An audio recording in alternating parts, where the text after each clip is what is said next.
Welcome to Catalyst, a program about people, ideas, issues, and conversations around them.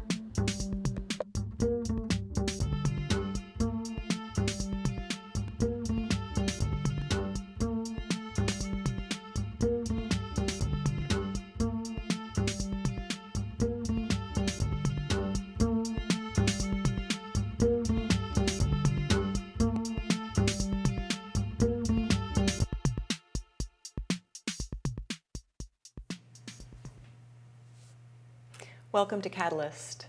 Today's show is a cooperative effort between RETN and the Radiator 105.9 FM in Burlington.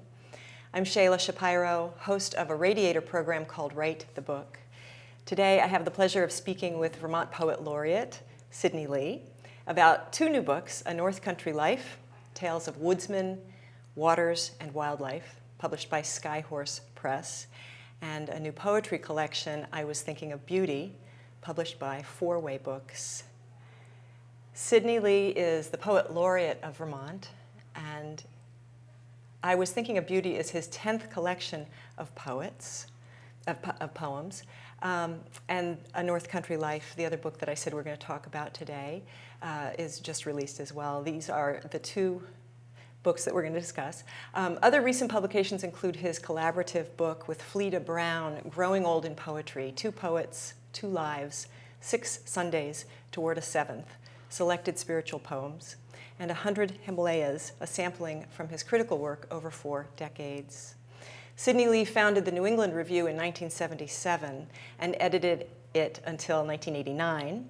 Of his 9 previous poetry collections, Pursuit of a Wound was one of 3 finalists for the Pulitzer Prize for Poetry. The preceding volume, To the Bone, New and Selected Poems, was co-winner of the 1998 Poets Prize. In 1989, Sydney Lee also published a novel, A Place in Mind. His 1994 collection of naturalist essays, Hunting the Whole Way Home, was reissued in paper by the Lyons Press in 2003.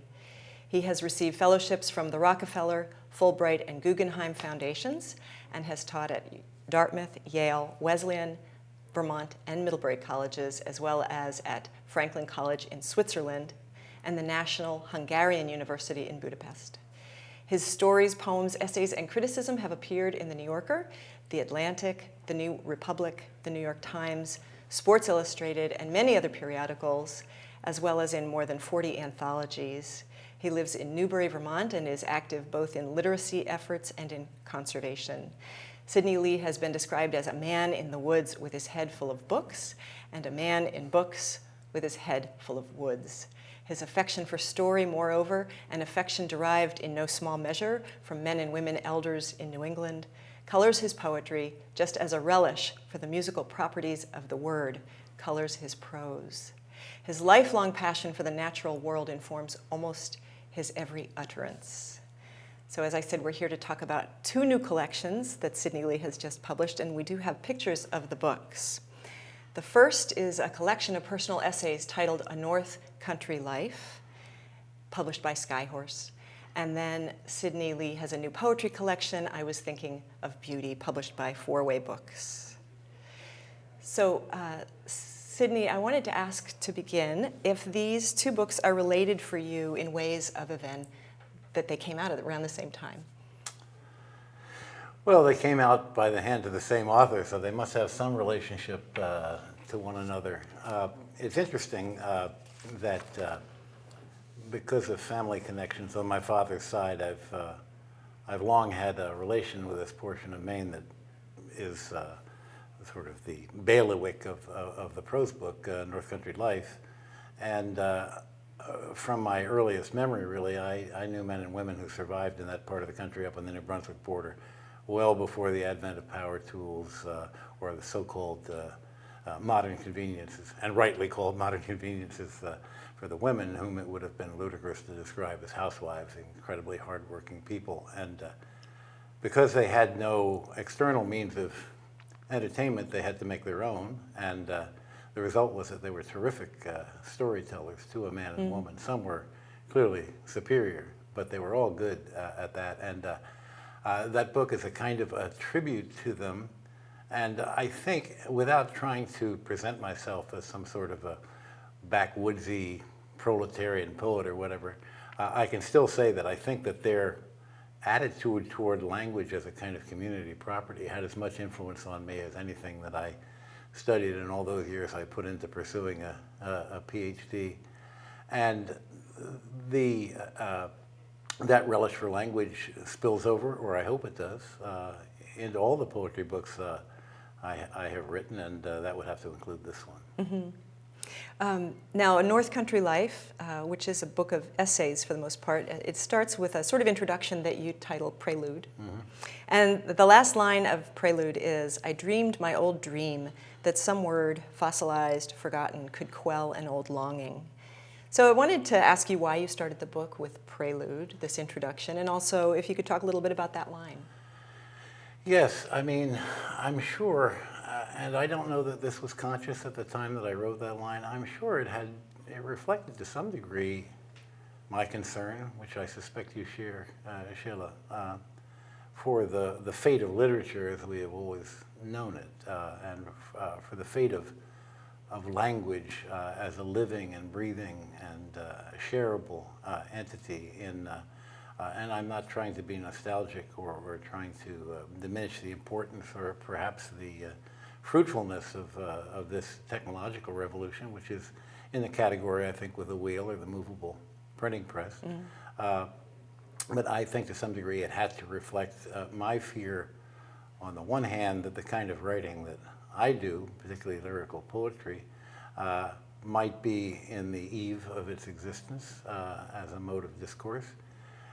But even more emphatically and more topically, all the men and women whom I describe in the book, who'd be 120 or 130 if they were alive now, they're all gone, mm-hmm. and many of them were illiterate, most of them subliterate. They could write, but it was a great effort. So a whole oral tradition in our very mobile society is on the verge of being lost for good, and I wanted to recapture some of that in my own words without trying to imitate it, quoting it certainly at some length, and I've got one chapter in there which is a verbatim transcription of an interview that I did with one of these old men who was a river driver, mm-hmm. drove the logs down the river to the ocean. I just took myself out of the interview because I didn't have anything particularly bright or original to say, and his language is so wonderful. I thought, why interrupt it? So that's, you know, and the longing is somehow or another to keep that alive against probably insuperable odds. Yeah, yeah. Now you arranged it roughly by season. Yes. And then in between longer entries, you have daybook entries. So what are those? Are those journal entries, or are those written for the collection? They're a little bit of both. Some of them come from old journals. Some of them, we were talking before we began this conversation, some of them are, as it were, translated poems that didn't really seem to want to be poems, which I thought would work more effectively as little mini essays. But they're arranged in such a way as to memorialize or remark upon various months in the year, mm-hmm. And that's how they ended up numbering 12. Well, and I was going to ask if you would read one of them. From early in the book, you have one that is from mid-April, mm-hmm. And I thought it was a beautiful and representative piece of writing of your beautiful appreciation of nature. Thank you. Daybook, mid-April. I set out a while ago up an abrupt hill, a favorite of mine. Now a muted glow in the air makes my climb worth the effort. At the modest summit, a raven, old familiar, scolds and swoops, protecting the nest she keeps each year in the very same slopeside pine. I'm frustrated. I wish I could simply tell her I'm harmless as always. I'm not even looking up at her anyhow, but down to where the spaded river sluices past its banks, whose grasses are slower to green, it seems, than usual. 2 yearling deer stand, pastern deep, on flooded ground that will soon be broken and planted. Come fall, shivering cornrows will wait out there for the thresher. But I guess I'd have to admit to the hen raven that some moments back I did, in fact, look up. I'd settled down on the earth, face skyward, feeling in my bones that the life I led still had a fair share of future in it. The turkey vultures didn't think so. There never used to be vultures this far north. Everything has changed: climate, custom, demography. 3 of the vultures glided low. I could stare right into their eyes. I'd been dreaming how wide the world was, even this small portion I hid in and claimed for my own. So I stood up to scare them off, along with the thoughts such creatures can bring, disconcerting and banal at once. But now I keep watching the edgy deer. They feed and startle, trotting a few quick yards, all splashes, then pausing again to look over their shoulders. They can't know where I am or who up here in this all-subsuming shine, staring down at them, their hides silvered as the sun is silvered by the river's mist, silvered like the galvanized domes of silos on the Gale's failed farm, silvered like that commonwealth of blackbirds which gleam from the farm's heartbreak hedge of tall, dead elms. Thank you for reading that. That's beautiful.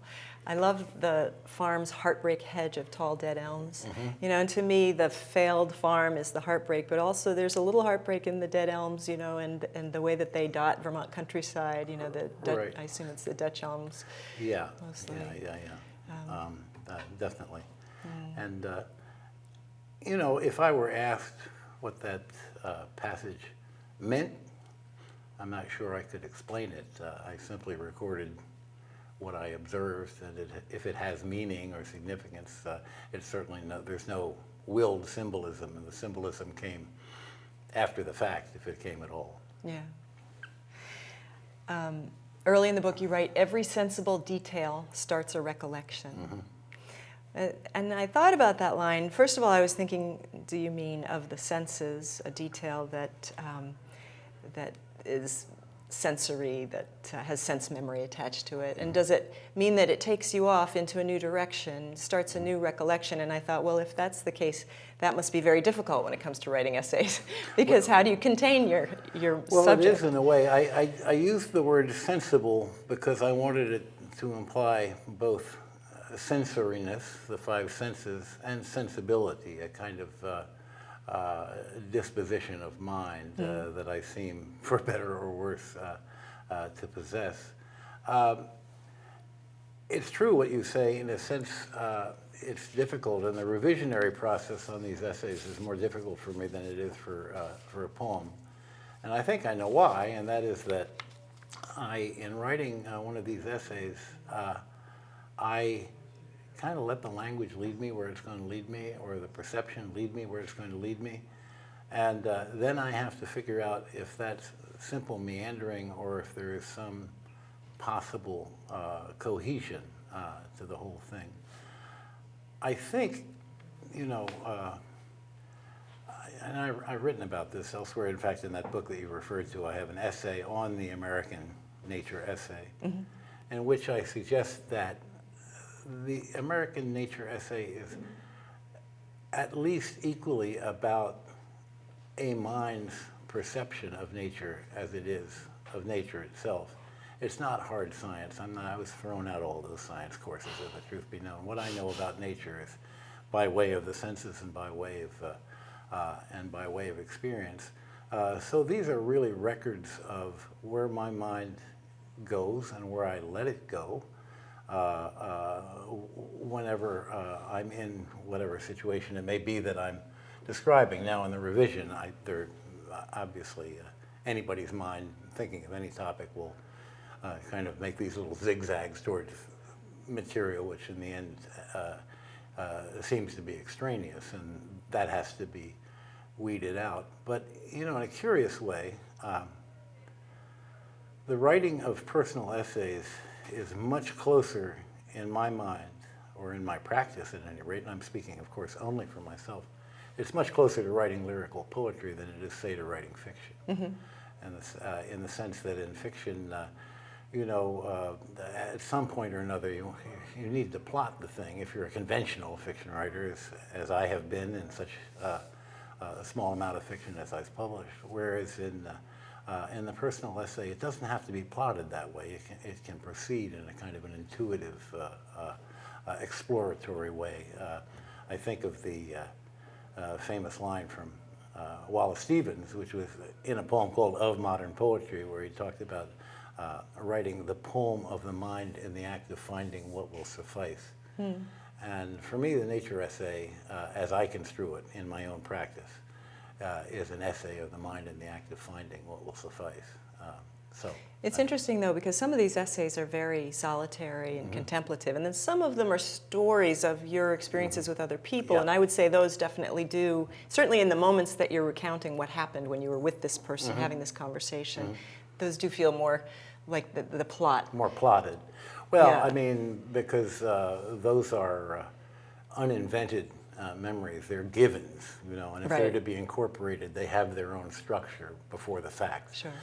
So they can't follow the course that I've just described. So that's an typically acute observation on your part. I say that in all sincerity. Oh, thank you. So in the book, you write that your father used to ask you why you could never just say things straight, which I loved because you know. And now my kids ask me the same thing, so it seems to be a constant confrontation in that respect. Why I can't, I don't know. You know, my wife she's scrupulous when she looks at my material to take out most of the parenthetical phraseology that I put in, or the subordination in between dashes, because she says, you know, sometimes you just get so involved in the writing with the way that you talk and the way you think that it's a little hard to follow. So I need her counsel and other people's counsel, editors' counsel. Well, perhaps you need editors, but once it gets to this form, that doesn't seem to happen. Well, maybe not. I'm glad to hear you say that. Well, now I was also going to ask you of your father's comment. Do you think that, in addition to being your unique way of communicating, is this the writer's burden, to just never be comfortable just leaving it be and saying things straight? You kind of always have to take it to the next level. Do you find that's true of most writers that you know? I think it's true, although I hope I would have enough humility as not to call it a burden. I mean, if it's a burden, it's a pretty fortunate one. Right. It's one that I don't mind carrying. It's made for an interesting life, but it certainly is a sort of charge that one seems somehow to have been born with. You know, I've had, you know, in 40-odd years of teaching creative writing and other kinds of literature, I've had all kinds of tremendously talented young students, male and female both, and a very tiny fraction of them have turned out to be writers. No matter, talent wasn't enough. They had to feel that they didn't know a substitute for that way of grappling with the world, and so persistence was really the key, and yet persistence was not an act of discipline. It was just, I mean, in my case, people say, well, how do you have so much discipline to sit down and write every day? Well, that doesn't take any discipline. That's what I do. That's a pleasure for me. You know, it can sometimes be frustrating, of course, but the discipline is involved in getting up and going to pick up back in the day, go pick up the kids at school. You can't just keep, you know, and often you've had this experience, I suspect yourself, you know, where, well, I'll put a couple of hours in, and then all of a sudden you look at the clock and, uh-oh, 4 hours have gone by. I was supposed to do X, Y, or Z. Right. So that doesn't feel much like a burden. It feels more like a liberation, in fact. I remember once I had shopped at the bookstore in Burlington, Chasman and Bem, the old bookstore. I had a book bag next to me on the seat of my car, and I was leaving the parking garage, and the guy who was checking me out said, what book did you buy? So I picked it up and showed it to him, and it was about getting published. And I remember he said, persevere. That's good for him. That was that's great. True. Yeah. Great advice. So recalling your former self in this book, you say, that boy I know is continuous with what I now call I, but something about him also seems quite different. And you were talking about the boy you used to be. And I thought it was interesting thinking about how we changed and also how our writing changes. And I wanted to ask you about your intention behind that sentence, but also if you've ever gone back to a piece of writing and realized, no, I'm not this person anymore. I can't maybe pick it up and edit it anymore or revise it because I'm not the person who started it, for example. Well, I mean, I think that there are certain characterological continuities, which are probably genetic, that you never completely lose. But on the other hand, if you're 22 years old and physically vigorous and have never had any children or been married or had a loved one die or something, obviously you're a very changed person after the first of those things happen in your life. But it's interesting, I went through a spell, not for this collection, but for the prior collection, where just out of curiosity, I was sort of stuck. I wasn't generating anything very good. And so I went back and I looked at a lot of unpublished poems from very early in my career. I mean, before I had a book, before I had much in the way of periodical publication. And a certain number of them, a minority to be sure, but a certain number of them, I said, that was a good impulse, but I just didn't have either the skills or the experience to do it right then.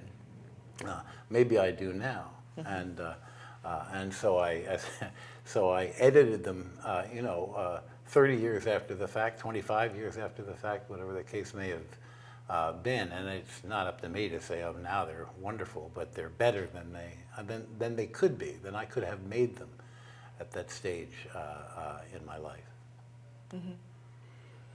Okay. You do, at one point in one of the essays I remember, you do talk about sort of going back and reading something that you had published and feeling like you weren't really happy with it anymore. Is that something that happens very often, or do you not tend to look back at those things? Well, I did a selected poems. This has been, it seems like the other day, but it was way back in 1996. Mm-hmm. And at that point, when I was culling out the ones that I wanted to represent a selection from my work, there were quite a few that seemed to me they were derivative, or they just somehow seemed slight to me, even if they were, cosmetically seemed accomplished. There's something. It wasn't that they were phony, but they weren't true enough somehow. Yeah, now I forgot what your question was. No. There I am, meandering on. No, we're just sort of finishing up the last thing that you were talking about, which is, whether your work stays with who you are, sort of. Yeah. I think that there's a considerable continuity in the diction of my writing. That is to say, I have a way of speaking. It tends to be rather heavily subordinated, as my wife often does, sometimes too heavily subordinated. I tend in writing poetry to think hard about sentences, and being a sort of a closet formalist, not a very obvious formalist, but a fellow who is always counting stresses and tends to divide his poems up into stanzas and so on. I obviously think about that too, but I'm also interested in the syntactical unit, which for us is ordinarily the sentence, not always, but ordinarily the sentence. So I think a lot about that, and I always have. So I think there's that continuity, yes. Okay, great. One aspect of A North Country Life is that you write a lot about the mentors and old friends who have passed away. Mm-hmm. Many of them have passed away, including the poet John Engels, who taught at Middlebury, yes. and was a wonderful poet. Taught at St. Michael's. Did he not teach at Middlebury? No, he taught at St. Michael's. Oh, I thought he was also at Middlebury. Okay. He had some affiliations with Breadloaf, which is okay. Perhaps the Middlebury connection you're thinking of. All right. And you write a tribute to him called Ownership. In addition to being a tribute to John Engels, it's also a very beautiful rumination on the moment when you found out that you probably were not going to see your friend again alive. Mm-hmm. Very interesting essay. I found it very moving. I was wondering, in putting this collection together, did you find that you were dipping into these old friendships in a way that was mostly very pleasing to you, or did you find that it was perhaps a little bit more sad? It was inevitably both. Oh, yeah. I miss John to this day. I think he was a marvelous poet. He should have been Vermont State Poet himself. I thought he was under-recognized, but principally he was just a very dear friend of mine, and we had a lot of good times together, fishing and just hanging around and chatting. So on the one hand, I was about to say the saner, but at least one part of my character feels blessed to have known him, and the other part still mourns him. 4 years later. And I think that's true of the book at large. You know, it's got a heavy dose of elegy in it, but on the other hand, I hope it's clear that I really feel that I was blessed to know Absolutely. people of this kind. Most people don't. You know, I have Western friends who knew the last real cowboys. You know, and they have the same sort of attitude toward it. On the one hand, they're sorry to see that whole way of life go. Not that they romanticize it. I mean, that was a life that would kill me if I had to do it. I mean, literally kill me. The ferocity of that work. But they're sad to see that the culture that went with that mode of life, they're sorry to see it go. On the other hand, they feel that they're terribly blessed ever to have known it. Yeah. Even people who were alive at the same time as I were in different circumstances couldn't have known anything like that. And it's meant so much to me that I really do feel that that was a stroke of grace to be able to know those men and women. Yeah.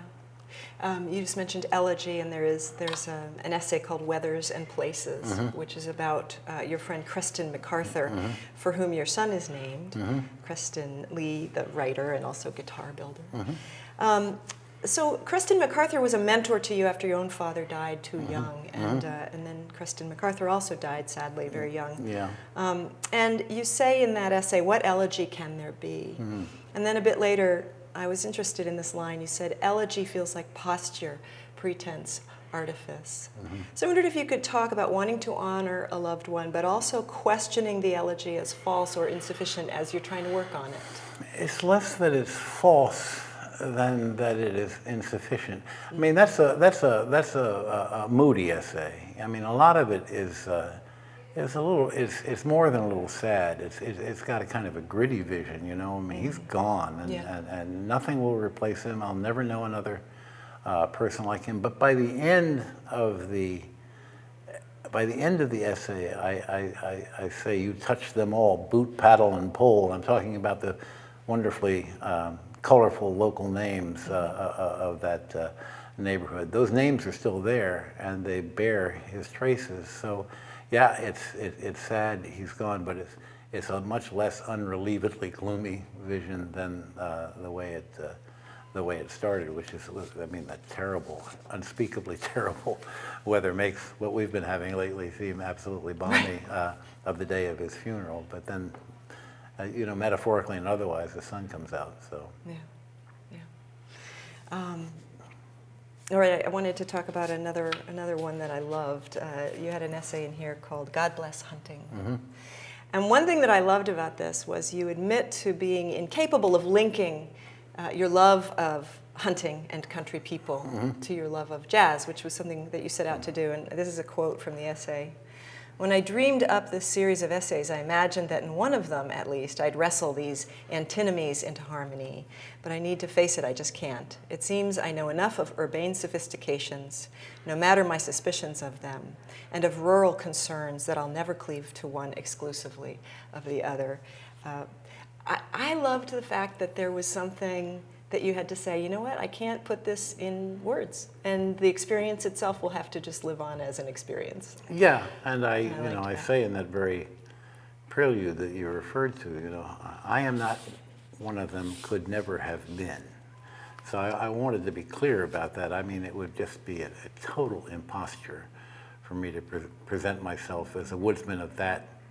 You know, I'm pretty accomplished if you'll pardon a little braggadocio. I'm pretty, I know my way around the woods very, very well, but I didn't live it day in and day out. I didn't depend on it. I've never depended on it. Those people depended on what they hunted, fished, and gathered. I've never been in that position. You know, and I'm an Ivy League brat. It would be just foolhardy and pretentious and unforgivable for me to pass myself off as some old woodchuck. I can't do that. It's just, I couldn't live with myself, and I'd soon be found out at any rate. But the minute I said such a thing, it would be immediately and patently absurd. So, you know, in some sense, like this book of essays, it's really mostly about those people, but it's also a kind of a meditation on my own sensibility. What am I, you know, ultimately? And you want to present a personality that is somehow seamless as an egg. Well, I don't know that anybody can do that without a lot of self-editing, which I chose not to do. So I'm resigned to the fact that, when I was a young man and living in a more urban situation in college and so on, I spent hours upon hours listening to the great jazz musicians of the late bop era, and they're still tremendously important to me. Maybe not as important as these old Joes and Janes I'm talking about, but certainly important. And I know that I have an essay on music in that book that I did with Fleda. I can't put my finger on exactly how they've influenced the rhythms and the cadences of my work, but I'm sure they have. Yeah. And so I'm just content to live with that. I mean, I don't, having no choice, I might as well affirm it. I remember the wonderful transcendental Margaret Fuller, who was a great spokesman for the Transcendentalist movement, once stood up admirably and said, "I accept the universe." And Thomas Carlyle, this terribly dour Scotsman, said, "Well, she'd better." That's what I've said to myself. I'd better accept the universe with all its warts and antinomies and contradictions. And Not a lot of options. No. Right. Okay. Well, let's talk now about your poetry collection. I was thinking of Beauty. A beautiful collection. I so enjoyed reading these. Thank you. Many memories and reflections. And I almost hesitate to say the next thing, which I had planned to say, because you were saying before that it's not this way for you. But I feel that beyond just about language, it's also about story. Oh, yeah. But it is, right? I mean, Yeah. I mean, the story is, and again, I think that's an inheritance. Well, my father was a great storyteller, and of course, these old men and women who are gone now, I mean, they were magnificently accomplished and polished storytellers, grammar be damned. And there's just something about, I love a good storyteller, someone who's not, doesn't hook it up, but is able to tell an experience in a way that seems, engaging, right, and honorific of language and so on. So although I haven't written, when I first started out, I had written in college. There were no writing courses, and I'd written short stories, but I'd just written them for myself, and then I'd put that all aside in pursuit of my PhD. And when I was asked to teach a creative writing course, when Dartmouth finally offered one, it was really offered to me as a kind of a kindness, because the department didn't think it was a real course. I didn't have to prepare it or think about it very much. It would give me time to finish my dissertation. right. I felt in dealing with those young men and women in my classes, whom I was ineptly teaching, I fell in love with them all. I identified with their awkwardness, with the difficulty of expressing things that are important to you. And I said, well, gee, I want to go back to writing. But instead of going back to fiction, I went to poetry simply because I thought I might, in poetry, be able to capture some of the savor of those old folks' language without trying to imitate it. It's so very hard to write in dialect without sounding condescending. Right. And I didn't feel a bit condescending toward these people, Right. quite the opposite. So early on, I was often a pretty straightforward narrative poet. In my second book, I've got a poem called The Feud with 15 typescript pages, pretty elongated stories. And I've drifted away from that overt, almost plotted story, but I've never lost a kind of an allegiance to what I call narrative values. I mean, in terms of, you could use conventional fictional terms like character and setting and even dialogue, a lot of the stuff that we sort of gave to the prose writers at the end of the 19th century. That was not, I didn't sit down and say, well, I'm going to do something different. It was just what I did. Yeah. And I still ask of a draft of my own poem, is it clear to the reader who's talking, where he or she is, and sometimes why, and sometimes to whom? I think that those are modes of inviting a reader into a poem. So much contemporary poetry that I read is, I don't know who's behind that voice. I don't know who's supposed to be being addressed, and in a way they, and maybe it's just that, I'm just old and set in my ways, but I don't know how to get into those poems. I like to write poetry, as Robert Frost clearly did, in which a reader on first reading can say, well, at least I can know this much. I can know who the talker is and where he is. I know that two roads diverged in a wood, and I know what the issue was when he confronted them, things of that nature. Now, you could never exhaust that poem in terms of explication or interpretation, but you're drawn into the process by virtue of the fact that you know where you are to start out with. So I try to keep that alive in my poetry. I've never understood the point of obscurity for its own sake. I just don't get it. Yeah. Right. Well, I wonder if I can have you read a poem from your collection, if that would be all right. Yeah. I thought I'd first ask you to read House of Women. The poem House of Women. I'll give you a Reader's Digest background on that. I'm of a certain age, so that my really earliest, absolutely earliest memories are of the end of World War II, when my father was overseas. He was the company commander of a company of black troops in the old segregated army, which a lot of people don't realize existed until President Truman integrated the army. And I was living in my grandmother's house, where she had been born. My mother had been born down in Pennsylvania, and it was a big house. So we had my great aunt, my mother's first cousin, her daughter. I can't even count all the women there. My godmother was there, and I was the only male in the house, and I was 2.5.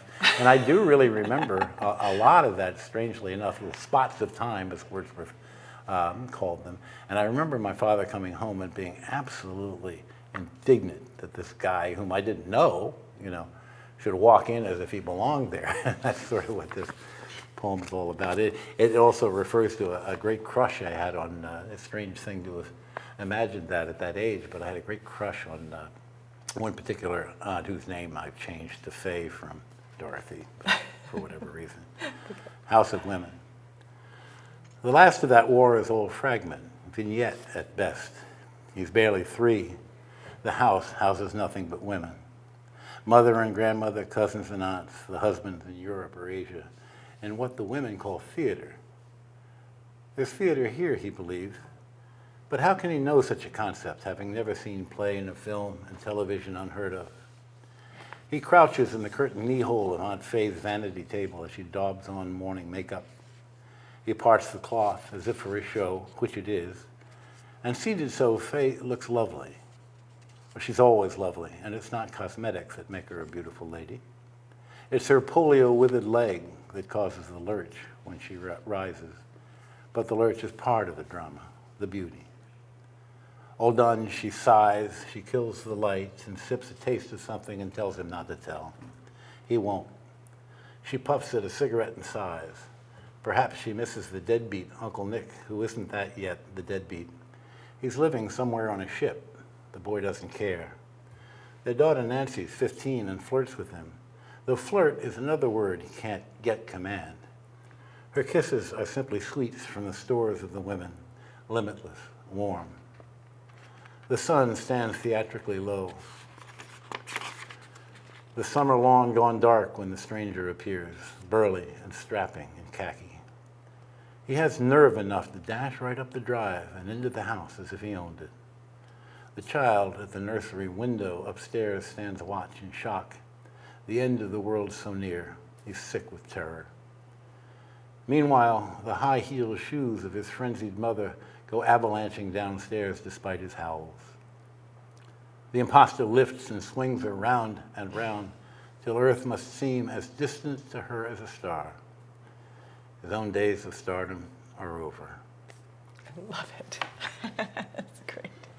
I love all the different meanings of theater and the way that it comes into the poem in so many different ways. Thank you very much. Well, I do remember it was one of those little vanity tables that had wings and little chiffon curtains, and I would hide in there, and then when she'd show up, she expected me. I did it every day after she'd had breakfast and gone up to sort of make herself up. I'd always be hiding there. Yeah. So it felt like opening the curtains on on a stage play or a movie or whatever. Yeah, wonderful.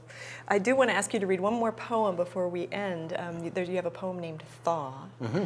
I wonder if, and then we can talk a tiny bit about that before we finish up. Okay. The geezer poem. It's okay. Thaw. Big fat lines in this poem. When he fetched the morning paper, he read of the would-be bomber wrestled down by fellow travelers. A mile in the air, but nothing exploded. The man merely scorched his own shins. Here icicles fall and bleed on the ground. His roof metal pings, day yawns. He yawns at a crossword, 22 down, Rams, ma'am. Tired clue for you. It baffled him once, which seems hard to imagine. He feels as though the years since then, as soon as they get here, vanish. An expert now, he needs no pencil, taps his pen on the puzzle, gray grainy grid on the page. Below the fold, Hollywood buzzes with something or other. He doesn't buzz. If he used to have a life beyond a hobby, a dog on his lap, is this one so vapid he craves explosion? No, and he knows it. But his trees go grainy and gray as well with something vague, neither rain nor snow. They iterate the world's sad flatness of feature. 19 down, ovum to be. His children are gone, his wife in the earth, who even in older age could be ardent. And all around him a rampancy of things lukewarm and wizened. Maybe terror is you, he puns, the you that's not Ram's man. Nor is he Ram anymore. He sluggishly seeks a synonym for chat in 7 letters, 16 across. How he needs his wife to be back, needing her ear for his desolate whispers and whimpers. The dear, deaf dachshund breathes on him from cheek to chin. It quickens him for a moment, that heady, delusive mixture, animal heat and animal moisture. Thank you for reading that one too, Thaw. I picked that one actually because it's got some wonderful near rhymes, paper, bomber, travelers, and true rhymes, Rams, ma'am, and tired clue for you. And I wondered if you could talk for just a minute about how you move around in rhyme in your poetry. You know, the way in which I compose a poem is perhaps eccentric, and I don't say this is something that anybody else ought to do. I get suspicious when people say, here's how you write a poem, or here's how you write a novel, or whatever, you know, because everybody is different, and you can follow one person's rules, and then they seem to make sense, and then you go read Ulysses and say, what's that have to do with this, you know?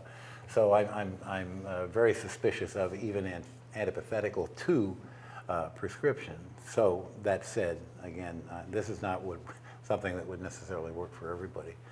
But I tend to sit down and start writing about something that has stopped me in my tracks. And in this case, it was the obituary of a dear man, I won't name him, who had been a colleague of mine at Dartmouth, who spent some very lonely years. He'd had a wonderful relationship with a very, very wonderful woman, and he was frank enough to say that there was an erotic component to what he missed, you know, nothing X-rated, but just, as I say at the end, animal moisture and animal flesh, that kind of fleshly companionship. And so I just started to remember that. And there's something of me in there, because I'm kind of a crossword fanatic, and I decided, I can't remember whether he was or not, but I decided that was a kind of a little ploy that I used for whatever reason. And what I do is I just keep writing, and I tend to write not in meters that use you know, regular poetic feet. That's hard to do in English. One of Frost's extraordinary accomplishments, that he could really write consistently in iambic pentameter in 10 syllables and sound pretty natural. But I will write down, I just let it go, and it tends to be a kind of something approaching blank verse, because it's easier for me to do that. It's just what I've always done, and it's easier for me to do that than to try and write free verse where I'm forced to pause and say, should I break the line here or not? Now, not that I don't write free verse, but in effect, it's the opposite of free. It's something that's imposed after I've done what I just described. Yeah. And then I will look at it and I'll say things like, well, gee, that poem ends up being 47 lines. Well, what if I added a line and made it a poem of 8 6-line stanzas? What would that be like? And then I try it. And then I don't like that too much. Well, how about 6 lines of 8? I don't know. How about 9 of 5, and then I'll have a little tercet to end it up. And it's just a way of fooling around with the material and not worrying too much about what I mean or what I think I'm trying to say. I kind of abandon myself to the language. And oftentimes in doing that, I'll say, well, let's say I choose the 6-line stanza. Well, it's interesting, in 2 of these 8 stanzas, line 2 and line 5 rhyme. What would it be like if I did that all the way through? By every 6. Again, that sounds very mechanical. For me, it's kind of the opposite. It's like we often, as English teachers, and I don't exempt myself, so you know that the writer has this idea, and then he or she kind of covers it up with all this other stuff like rhyme and metaphor and so on. And so we can come along as readers and get rid of all that stuff and get to the meaning.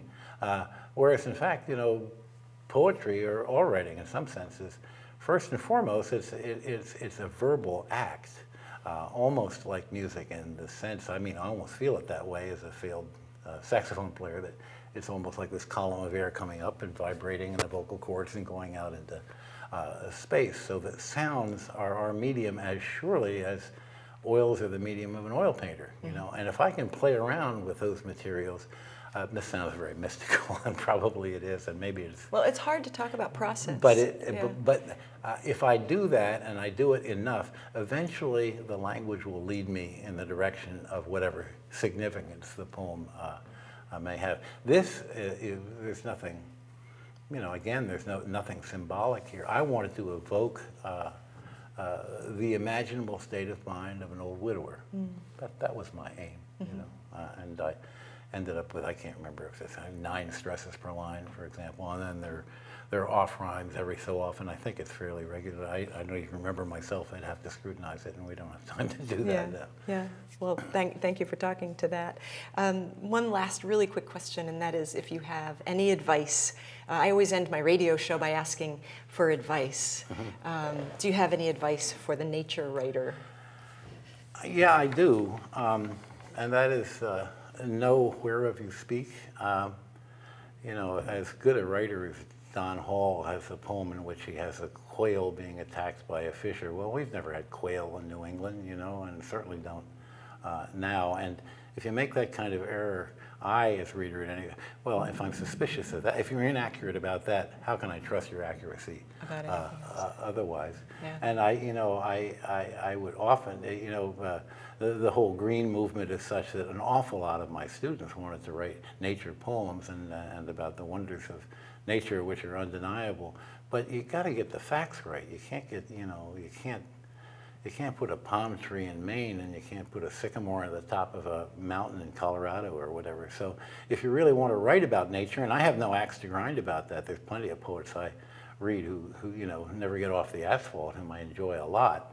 But if you do choose to write about it, well, you got to kind of do your homework. Right. You know, spend a little time there and know the names of the trees and the names of the birds. As I told you before the program, I'm just down from the top of Mount Mansfield, where I was with a group from the Vermont Center for Eco Studies.